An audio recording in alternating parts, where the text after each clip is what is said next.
శివాలయంలో మిగతా దేవస్థానాలలాగా ప్రదక్షిణ చేయకూడదు.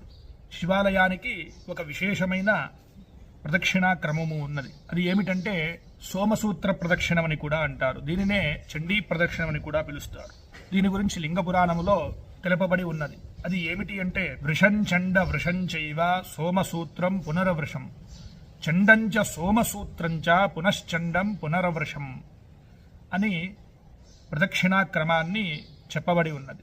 ధ్వజస్తంభము దగ్గర నుండి చండీశ్వరుని దర్శించుకొని తిరిగి ధ్వజం దగ్గరకు వచ్చి ప్రదక్షిణ మొదలుపెట్టి సోమసూత్రం అనగా అభిషేకము పోయేటటువంటి దారి వరకు వెళ్ళి వెనకకు తిరిగి మరలా ధ్వజస్తంభము దగ్గరకి వచ్చి ఒక క్షణము ఆగి అదే విధముగా సోమసూత్రం వరకు రావాలి. అక్కడి నుండి తిరిగి ధ్వజస్తంభము దగ్గరకు వస్తే ఒక్క ప్రదక్షిణ పూర్తి అవుతుంది.